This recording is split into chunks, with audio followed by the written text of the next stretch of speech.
Hey guys, I'm hard at work editing for TennisCon 6, but I did want to share one of my favorite instructors that you're going to be able to see at TennisCon 6. Make sure you get your free ticket. And what we're going to do today is watch a lesson from the tennis mentor on the kick serve. This is a great lesson on the kick serve. He's got a beautiful kick serve, does an awesome job teaching it. His videos are super interesting. And at TennisCon 6 this year, he's going to teach you the right time to be driving your backhand and when you should be slicing your backhand and how to do both. Doesn't matter if you have a one-hand or a two-hander. Actually, he has a two-handed backhand and a beautiful one-hand slice. So enjoy today's tennis lesson on the kick serve and make sure that you sign up for TennisCon 6. Get your free ticket if you want to see his lesson on driving versus slicing, as well as 40 other top class world instructors. Enjoy today's video.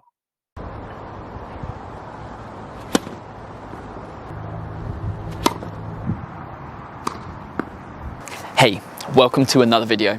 My last video on the kick serve went down pretty well. In fact, there were lots of comments below asking a few questions, and one of the most common was, how can I get more power on my kick serve? So in today's video, I'm going to explain why that question in itself is wrong. But don't worry, I'm going to give you 4 simple tips that can help you to hit a bigger and more effective kick serve. Just a quick disclaimer before I get into those tips. If you're new to the kick serve and you want to know the basics, my initial video is going to be a better one for you to watch than this one. Once you've watched that video and got to grips with the basics of the kick serve, then maybe that's a good time to come back to this one. Now, before I get into the 4 tips, I mentioned that the question that you were asking about adding power to your kick serve is the wrong way to think about it, and I'll explain why. Anytime you add spin to a shot, you're actually reducing its speed, which is so true for a kick serve.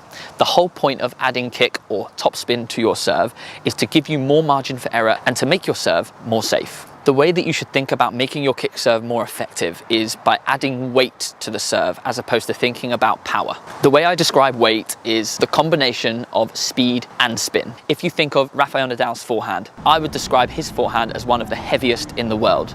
But the actual ball speed itself is much slower than players that hit flatter. The benefit of this is that he can play with much bigger margins, much more height over the net, the ball's going to bounce much shorter, meaning that he doesn't have to play so close to the lines. So that's the very first thing before getting into the tips that you need to understand in your head, that we're not looking to add power to your kick serve, we're looking to add weight and heaviness. This is going to allow your serve to remain safe, but it's also going to make the ball bounce up higher, making it much more difficult for your opponent to make their return. So now that we've got that cleared up, let's get into my 4 tips to help you to hit a heavier and more effective kick serve.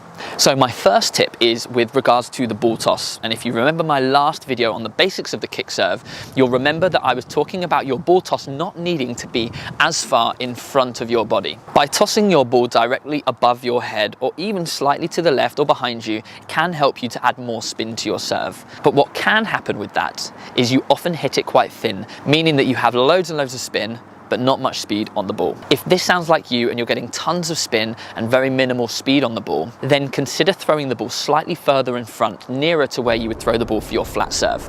This does make it much tougher for you to impart spin onto the ball. But if you've already got the spin nailed down, give it a go. Get that ball tossed slightly further in front. What that will do is allow you to get more body weight transfer going forwards, giving you a little bit more weight on your kick serve. Now, yes, this is quite an advanced thing to do, and you will see professional tennis players having a very similar toss for their flat, their slice, and their kick serve. Generally, it is much tougher. So if you find that difficult, don't worry, because tips 2, 3, and 4 are other ways that you can get a slightly weightier serve without changing from your normal kick serve ball toss. My second tip is to think about your acceleration timing. What I mean by this is at which point during your serve is your racket moving at its fastest.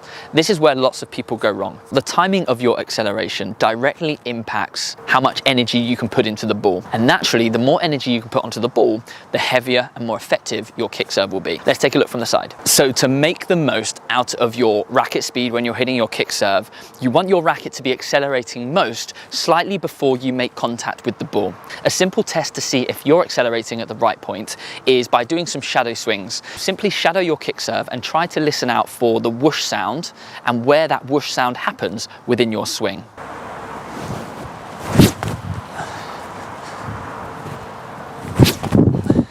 Now, ideally, you want that whoosh sound to happen before and after you make contact with the ball. A common mistake that I see players make is their whoosh sound happens in front of them. This means that at contact, their racket hasn't reached its full acceleration. It sounds obvious, but if you could start that acceleration before you make contact with the ball, by the time your racket gets there, it's going to be at its full speed, giving you maximum energy and maximum weight. Now, we've spoken about the timing of your acceleration, but tip number 3 actually talks about how you can generate more acceleration, get more racket speed and more weight on your serve. And one of the elements that can help you with your acceleration and racket speed on your serve is by getting a slightly deeper racket drop at the back of your swing.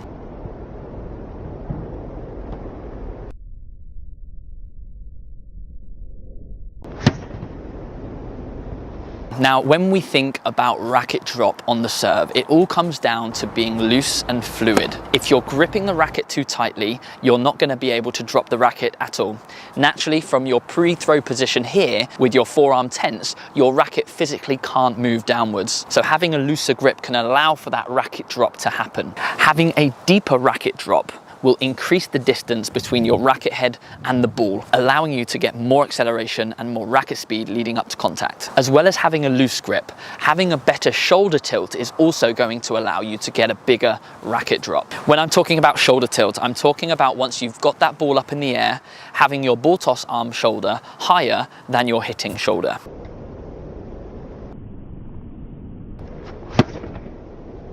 By having that tilt in your shoulders is not only going to allow you to have a deeper racket drop, but it's also going to increase your shoulder over shoulder rotation, which again can really help you to get more acceleration up to the ball. This is vital for a big serve, whether you're hitting a big flat serve or a big slice serve, but it's even more important when it comes to a kick serve because we want most of our energy going upwards to impart spin onto the ball. What you've got to consider on a kick serve is you don't have the benefit of that rotational power that you have on a slice or a flat serve. On a kick serve, you tend to stay sideways on for longer through the contact, allowing you to impart that spin and kick onto the ball. Whereas on a flat or a slice serve, you've got more power potential through that rotation and that back hip driving through the ball. So make the most of your shoulder tilt, your loose grip, and getting a slightly deeper drop on that racket at the back of your swing. Tip number 4 links into racket acceleration nicely because it's where lots of the power comes from, and it's making better use